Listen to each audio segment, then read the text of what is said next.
Sup guys, dinofries here.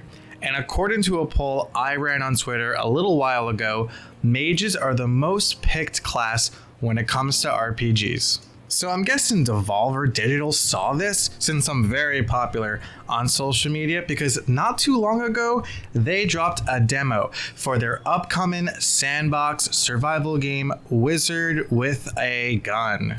And I'm humble, so I graciously checked it out. So let's dive in. All right, the moment you dive in to this game, right off the bat, it hits you with probably one of the greatest introductions to a game I have ever seen. I'm fast forwarding through it right now for the sake of time, but I encourage you to check it out as it's super cool, and I'll leave the link in the description below.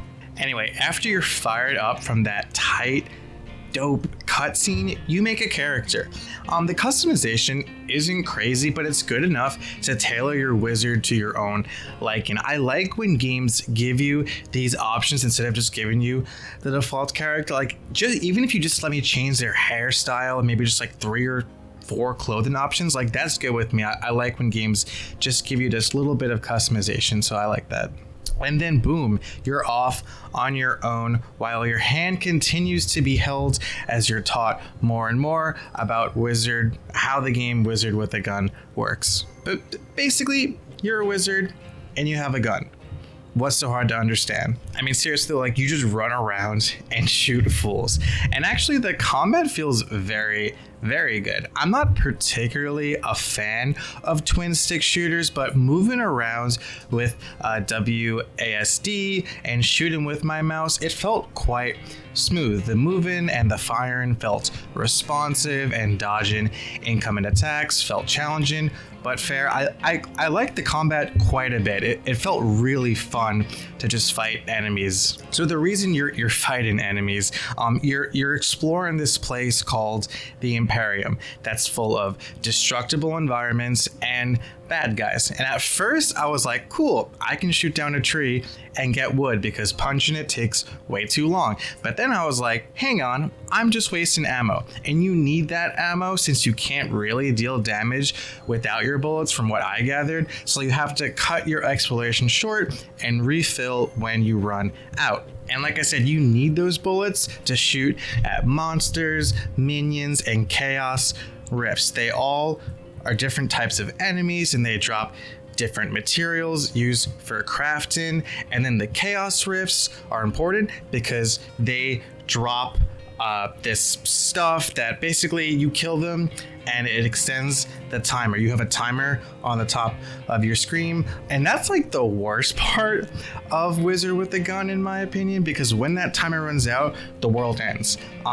Hell breaks loose and powerful monsters start spawning left and right, and if you don't make it back to the soul tether, you lose all the items in your backpack. Now the soul tether is your home base. Here you reset that timer so you can go back into the Imperium and explore further, but there's also these machines, all these different machines there meant for crafting stuff that will help you on your journey. So you you pick up gears. Forgot to mention that you pick up gears in the Imperium, and then you use that to upgrade this clock thingy so your timer extends. So you're out exploring the Imperium looking for materials to craft to make your guy stronger, but you're also looking for these gears, and it tells you where the gears are sometimes, but you're just kind of exploring the world looking for them. So you're looking for all these kinds of things, but the gears are important because you want to extend that timer as much as possible so you can get more time exploring the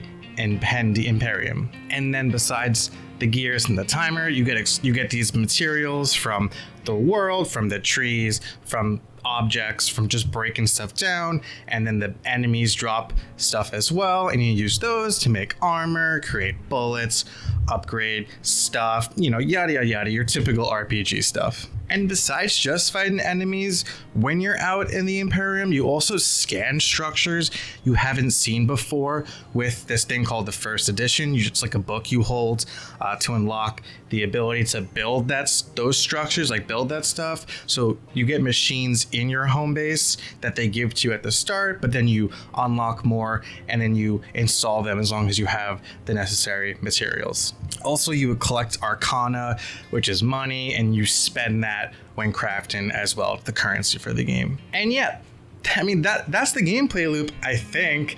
This is just a demo, but yeah, you go back and forth between the Soul Tether and the Imperium. You keep extending that timer and getting stronger so you can delve deeper and deeper into the unknown. Now, at face value, that sounds great, especially with the friend. This game has co-op. I can totally see myself having so much fun just with randoms or like friends online, just going back and forth and doing this stuff. But honestly, the whole time thing turns me off pretty much completely. I mean, everything else made Wizard with the Gun for me. I was sold, but this timer mechanic kind of broke it for me. I don't know about you guys, but I hate timers in video games. I hate them. It's probably the thing I hate second most to like random encounters when it comes to JRPGs or whatever. It's why I never beat Pikmin when I was little. The timer stressed me the fuck out. Also, like, timers discourage exploration, in my opinion. I mean, sure, like the timer probably does make sense in the grand scheme of Wizard with the Gun. I'm sure like it makes sense, and I'm sure that there might even be a good reason for it, and I might give this game another chance if I see reviews and I can see that it makes more sense, and that eventually as the game goes on, the timer doesn't feel so constricting. But I can't help but wonder what the game would be like without it. Like if I was able to just go out and explore the Imperium at my own will, and I mean, like, I still had a reason to go back to the Soul Tether in the demo. I mean, I ran out of bullets. Maybe I get good loot and I don't want to lose it, through dying. So I go back and I refill, or maybe I want to craft more stuff to get stronger. I feel like there's probably enough reasons to go back and forth. I'm assuming that's why they have the timer, because they want you to go back and forth. Maybe the game's super short if they didn't have that in place, but yeah, I'm not a fan of that mechanic. Everything else in this game is superb. I loved everything else about it. Combat felt good. I loved the graphics. The music was super nice. Good sound. I liked craft. I'm not even much of a crafting guy, but that was good with me. But yeah, that timer thing broke it for me. Anyways, though, that's my impressions of Wizard with a Gun after playing the demo. Again, really cool game, but I think I'm going to pass due to the timer mechanic. Let's wait and see, though. What do you guys think, though? Did you try it out? Have you watched videos of this before? Let me know what you think in the comments below. And while you're there, give this video a like, subscribe if you haven't already, please and thank you. And yeah, I mean, that's it for me. Appreciate you watching. I'll see you in the next one. Peace out.